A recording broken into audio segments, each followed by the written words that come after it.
queria te contar uma história de uma viagem que eu fiz. Imagina que até 2022 eu nunca imaginei que ia sair do país, de repente estava em Paris. Tem muitas histórias, mas essa especificamente eu quero contar de um museu que eu fui. E senta aí, enquanto a gente toma um cafezinho ou um chazinho, você escolhe. E enquanto a gente toma, a gente vai batendo um papo, pode ser? Eu fui no Museu do Rodin em 2022 e eu chorei muito nesse museu, mas assim, muito. E eu achei que eu não ia nem visitar nenhum outro. Imagina, eu tinha um Museu Pass para poder usar e aquele era o primeiro museu que eu iria visitar naquele dia e eu achei que eu não ia visitar mais nenhum outro. Por quê? Porque um museu mexeu comigo de uma forma muito profunda. Eu vou tentar conversar com vocês de uma forma assim, bem breve. Mas acho que a primeira impressão assim que você tem é a riqueza. O Rodin tinha dinheiro para comprar obras egípcias naquele período, imagina? Ele tinha um museu para ele, assim.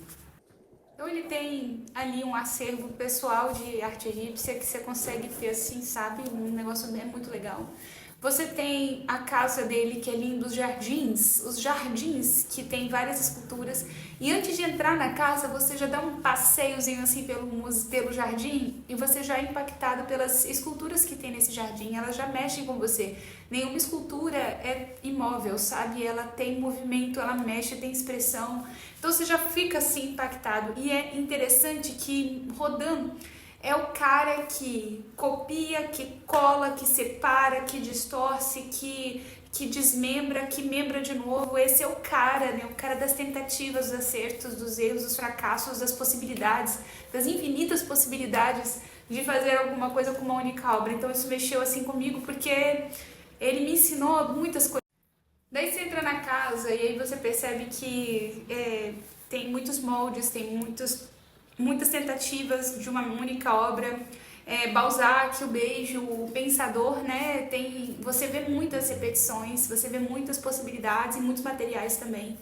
Aí quando você anda, tem o Rodin pintor também, tem algumas coisas dele, mas assim, você vai para uma sala dos amigos, e essa sala dos amigos só tem 3, Van Gogh, tem Monet, tem Renoir, e aí você pensa, caraca, bons amigos esse, né? Então, você vê um Van Gogh de pertinho, assim, ó, bem de pertinho, imagina, né? Várias. Você tem também uma sala dedicada ao beijo, que mexeu muito comigo, mexeu muito porque foi uma pedra, enfim, beijando, Seguindo adiante, você vai para a sala da Camille Claudel. Camille foi uma amante do Rodin, uma aluna dele, uma aprendiz, e em algum momento ela se torna rival. Vamos colocar assim, porque a mulher era boa no que fazia. E a sala dela, confesso para vocês que mexeu mais comigo do que com todo o museu do Rodin, porque inclusive tem o museu dela, é só dela, mas na sala, dentro da casa do Rodin, sabe, ela ser mencionada. Enfim, a história dela é trágica, é muito trágica, e as obras dela me fizeram chorar ali. Ali, quando eu tava na sala dela, eu comecei a chorar, e aí eu não parei mais. E eu só fui melhorar depois que eu saí do museu, que eu tava ali dentro, de frente pro Pensador. Então, eu levei um sketchbook e aí eu comecei a escrever.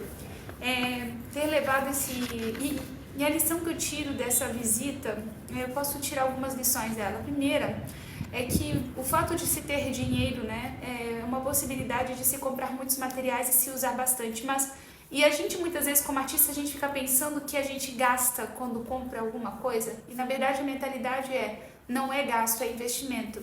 Outro insight que eu tive foi a insistência, né? A insistência, a permissão interna para poder errar, para voltar, para refazer, para tentar de novo. Assim, e nem sempre é sobre dinheiro. Às vezes custa tempo, custa paciência, custa tolerância consigo mesmo. Então, esses insights, assim, sabe? É uma das lições mais profundas que eu tive com ele, assim, aceitar esse rascunho, aceitar o inacabado.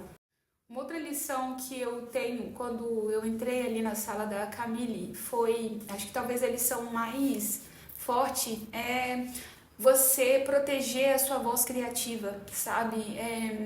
A sua identidade, mesmo quando você aprende, você ama e você abdica disso de muitas formas. A sensibilidade de ambos, né? Vamos colocar assim, persistiu, ambos preservaram a sua voz. E essa sensibilidade atravessou o tempo, a ponto de tocar a minha alma, né? De tocar a mim. E muitas vezes a gente pensa, enquanto artista, que tem que fazer para agradar, mas não, é proteger a nossa voz, é trazer isso à tona, é falar o que está dentro da gente. E quem sabe isso atravessa o tempo, quem sabe isso toque alguém daqui a 100, 200 anos, enfim, esse sentimento. E por fim, eu quero fazer um bônusinho, assim, leve um caderninho, sempre leve um caderninho de desenho, sabe, um sketchbook, para que você possa expurgar suas ideias. E foi só fazendo isso que eu consegui visitar outros museus, e aquele dia se tornou um dia não de dor, mas um dia de ressignificações. Eu sinto que eu só consegui viver o dia plenamente porque eu pude extravasar nesse caderno por meio de desenhos, de rabiscos e por meio de escrita. Pode não ser a sua área, a sua vibe, mas né, penso que se você está nessa área da arte, ter um caderninho de ideias, um caderninho de expurgar os sentimentos assim pode ser muito bom. Se você nunca tentou, quem sabe aí seja uma possibilidade de você experimentar e depois você vem aqui me contar. Se você gostou dessa história, se você acha que ela é válida, enfim, me conta aqui que eu também quero saber e quem sabe eu conto mais histórias.